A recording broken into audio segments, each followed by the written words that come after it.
آج کی تاریخ میں ہم محمد صلی اللہ علیہ وسلم سے بھی نہیں مانگ سکتے. باقی لوگ کو تو چھوڑو، سنت اور باقی بابا لوگ کو چھوڑو، محمد صلی اللہ علیہ وسلم کو بھی ماننا ہمارے لیے حرام ہے. تو نبی علیہ السلام سے آج کی ڈیٹ میں مانگنا، آپ صلی اللہ علیہ وآلہ وسلم کو مدد کے لیے پکارنا، اس نے کیا کہا تھا؟ حرام ہے. ڈاکٹر ذاکر نائک نے، میں کہتا ہوں یہ نبی علیہ السلام کی گستاخی ہے. ناظرین، کیا ڈاکٹر ذاکر نائک اور مرزا محمد علی انجینئر نے ٹھیک کہا ہے؟ آئیں یہ کلپ سنتے ہیں. وہ کہتے ہیں میں ذاکر نائک سے بھی اگلا جملہ کہوں گا، یہ نبی پاک کی گستاخی ہے. کیا کوئی صحابی سرکار کی قبر پہ گیا تھا؟ کیا انہوں نے جا کے مانگا تھا؟ کہیں لکھا ہے؟ جی آج میں یہ بتاؤں گا، واقعی یہ لکھا ہے. صحابہ حضور کے دربار پر انوار پر جاتے تھے اور وہاں پر جا کر اللہ سے دعائیں کرتے تھے، اللہ ان کی مرادوں کو پورا کر دیتا تھا. سب سے پہلے یہ حدیث مبارکہ، یہ مصنف ابن ابی شیبہ امام بخاری رحمۃ اللہ علیہ کے استاذ ہیں، ان کی کتاب ہے، 7ویں جلد ہے، مکتبہ امدادیہ کی مطبوعہ ہے، اس کا پیج نمبر 482 ہے. حدیث پڑھنے سے پہلے یہ بات جان لیجئے کہ اس حدیث کو امام ابن عساکر نے تاریخ دمشق جلد نمبر 56، اس کا پیج نمبر 489، اس کے اوپر امام ابن عساکر نے اس حدیث کو بیان کیا.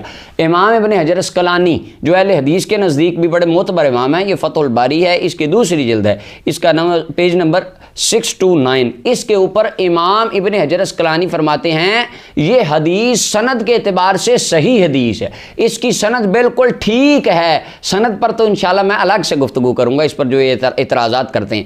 اس کے بعد یہ البدایہ والنہایہ امام ابن کثیر جلد نمبر 7 ہے، صفحہ نمبر 98 ہے. امام ابن کثیر کہتے ہیں ھذا اسناد صحیح، اس کی سند بالکل صحیح ہے. امام ابن حجر کہتے ہیں سند ٹھیک ہے، امام ابن کثیر کہتے ہیں سند ٹھیک ہے، امام قسطلانی مواہب میں کہتے ہیں سند ٹھیک ہے، امام زرقانی شرح میں کہتے ہیں اس کی سند ٹھیک ہے، امام ذہبی تاریخ الاسلام میں تائید کرتے ہیں، ابن تیمیہ اقتضاء صراط مستقیم میں تائید کرتے ہیں، اور یہ 1400 سال بعد جیلم کے برف کے کارخانے میں بیٹھ کے کہتا ہے نہیں یہ تو حدیث ہی ضعیف ہے. سند پہ انشاءاللہ میں الگ گفتگو کروں گا. حدیث مبارکہ سنیے. حدیث نمبر 35 ہے حضرت فاروق اعظم کے فضائل کے باب میں. حدثنا ابو معاویہ عن الاعمش نبی صالح عن مالک الدار، حضرت مالک الدار جو فاروق اعظم کے غلام تھے. وکانا خازن عمر علی الطعام، یہ ایک کھانے پر ان کی ڈیوٹی تھی. فاروق اعظم کے غلام تھے اور ان کے سیکٹری تھے، اور یہ تابعین میں سے ہیں. وہ فرماتے ہیں اصاب الناس قحط فی زمن عمر، حضرت فاروق اعظم کے زمانے میں قحط پڑ گیا مدینے میں، بارش نہیں ہو رہی. فجاء رجل الی قبر النبی صلی اللہ علیہ وسلم، ایک بندہ، وہ بندہ کون تھا؟ ان کا نام امام ابن کثیر لکھتے ہیں کہ ان کا نام نامی اس میں گرامی حضرت بلال بن حارث المزنی رضی اللہ تعالیٰ عنہ تھا. وہ رسول اللہ کے ایک صحابی تھے. وہ آئے نبی اکرم صلی اللہ علیہ وسلم کی قبر انور پر. فجاء رجل الی قبر النبی صلی اللہ علیہ وسلم، وہ رسول اللہ کی قبر پہ آئے، عرض کیا کر، ہاتھ باندھ کر، یا رسول اللہ استسقی لامتک فانہم قد ہلکوا، یا رسول اللہ اپنی امت کے لیے بارش طلب کیجئے.